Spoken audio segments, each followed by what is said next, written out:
নমস্কার, শুভঙ্কর কয়াল ইউটিউব চ্যানেলের পক্ষ থেকে আপনাদের প্রত্যেককে জানাই স্বাগত। এই মুহূর্তে চাকরি প্রার্থীদের লক্ষ্য একটাই যে বাজেটে চাকরি প্রার্থীদের জন্য আদতে কিছু আসছে কি আসছে না। পুরনো পেন্ডিং রেজাল্ট, ক্লার্কশিপ হোক, মিসলেনিয়াস হোক, ইত্যাদি থেকে শুরু করে বিভিন্ন result, SSC group C, group D সবগুলোই পেন্ডিং। এসএসসি গ্রুপ সি ডি কী হবে সেটা নিয়েও অনেক সন্দেহ রয়েছে। তেমনি তার সাথে সাথে নতুন নোটিফিকেশান এখনও পর্যন্ত কিন্তু একটাও নতুন নোটিফিকেশান আসেনি। পিএসসি মিসলেনিয়াস কিন্তু সেই ইলেকশনের মাঝে মাঝে ফর্ম ফিল আপ শুরু হয়েছিল পিএসসি মিসলেনিয়াসে। নতুন কোনো নোটিফিকেশান এখনও পর্যন্ত আসেনি, নতুন কোনো ফর্ম ফিল আপ আসেনি। এর মতো অবস্থায় গতকালও আমি আপনাদের একটা লিখেছিলাম যে এখনও পর্যন্ত কিন্তু আমাদের প্রতি নতুন সরকার অন্য সমস্ত দিকে নজর দিলেও আমাদের প্রতি কিন্তু উদাসীন, অনেকটাই উদাসীন। বাজেটে আমাদের জন্য কিছু আসছে কি না সে বিষয়ে আমরা প্রত্যাশা করে রয়েছি, কিন্তু বাজেটে যদি কিছু না আসে তাহলে আমাদের সেই আশায়ও জল ঢালা হবে এবং আমরা আবারও আশাহত হব। তো আপাতত আজকে মুখ্যমন্ত্রী কিছু কথা বললেন সেই বিষয়ে, যে বাজেটে নাকি চাকরি প্রার্থীদের জন্য বড় কিছু ঘোষণা আসছে, বড় কিছু ব্যাপার স্যাপার বাজেটে আসছে।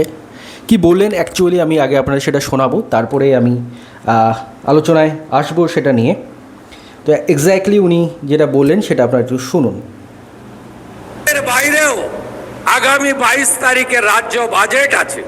সেখানে যুবকদের জন্য, সরকারি কর্মচারীদের জন্য, আমাদের শিক্ষিত চাকরি প্রার্থীদের জন্য আমাদের আরো অনেক কর্মসূচি আপনারা দেখতে পাবেন।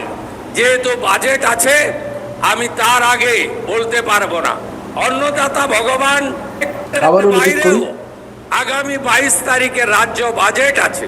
সেখানে যুবকদের জন্য, সরকারি কর্মচারীদের জন্য, আমাদের শিক্ষিত চাকরি প্রার্থীদের জন্য আমাদের আরো অনেক কর্মসূচি আপনারা দেখতে পাবেন। যেহেতু বাজেট আছে আমি তার আগে বলতে পারবো না। অন্নদাতা ভগবান।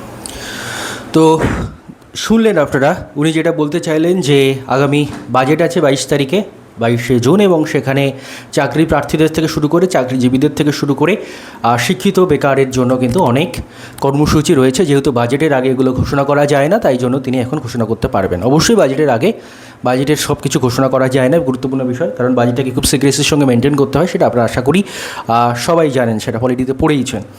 তো এবার কথা হচ্ছে, যদি আসে অবশ্যই সাধুবাদযোগ্য। মুখ্যমন্ত্রী নিজে বলছেন, অবশ্যই আমরা এখনও পর্যন্ত ভরসা রাখছি যে 22 তারিখ আমাদের জন্য কিছু আসছে।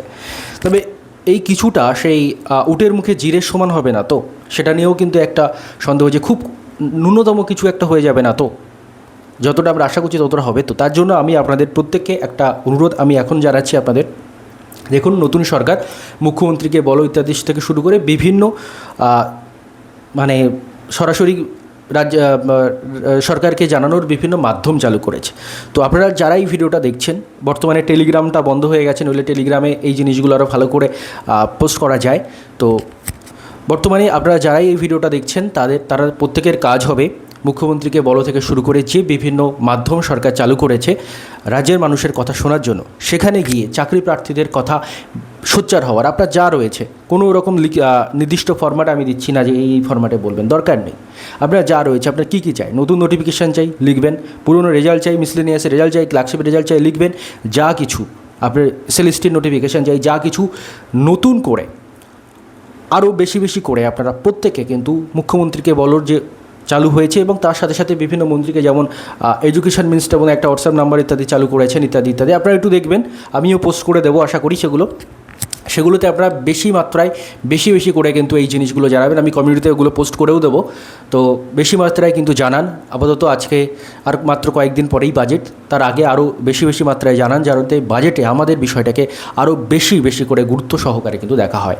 তো এটুকুই বলার। আর এখনও পর্যন্ত ভরসা রাখছি 22 তারিখের ওপরে। 22 তারিখে যদি না হয় তাহলে কিন্তু আবার আমাদের সেই এতদিনের যে রাস্তার লড়াই, সেটাতে কিন্তু আবার হয়তো ফিরতে হবে, এবং আশা করব সেটা যাতে না ফিরতে হয়, কারণ আমরা সেটা কেউ চাই না যে বারবার আন্দোলন, ডেপুটেশন ইত্যাদি আমরা চাই না।